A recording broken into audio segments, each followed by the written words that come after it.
Ini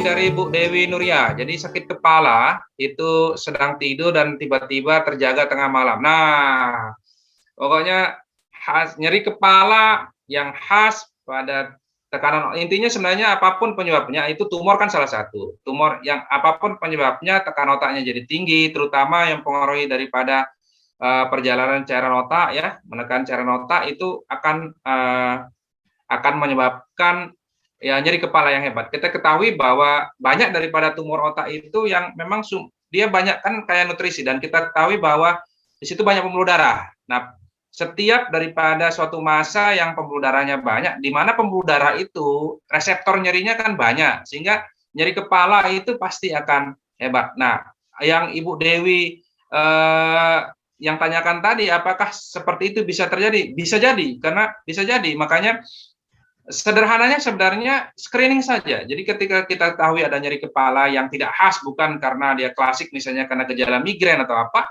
sebaiknya memang minimal CT scan untuk kita ketahui nyeri amannya gitu.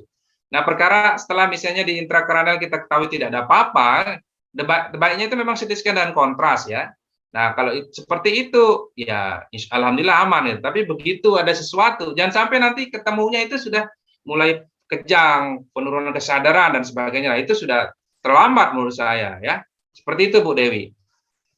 Kemudian mendengkur keras. Nah, mendengkur itu kan sebenarnya gangguan di ini ya, di saluran napas bagian atas. Jadi mendengkur atau apapun yang ini dihubungkan dengan tumor, Mas.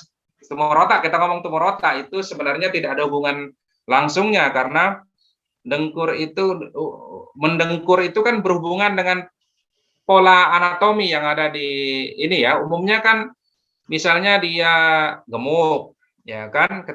Karena posisi ketika kita tidur itu kan lidah itu jatuh ke belakang ya, Diarga kan?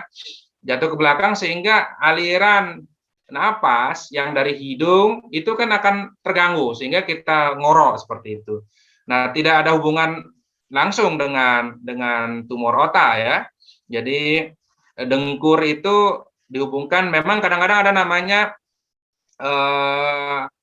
obstructive sleep apnea, hati-hati ya. Jadi orang dengkur itu bisa juga tiba-tiba meninggal itu ya, karena kekurangan hipoksia. Tapi hubungan sama tumor otak tidak. Jadi keluhan di klinis bukan mendengkur yang kita jumpai ya, tapi umumnya paling banyak itu nyeri kepala. Jadi kalau ada pertanyaan seperti itu, ya saya bilang tidak ada hubungan langsung ya. Kalaupun ada, mungkin misalnya pasiennya sudah kesadaran menurun ya, di harga ya, kesadaran menurun, refleks daripada di saluran napasnya jadi terganggu sehingga lidah itu biasanya kan ngorok ya. Kalau apalagi kalau nggak respon itu pasti ngorok dia seperti itu.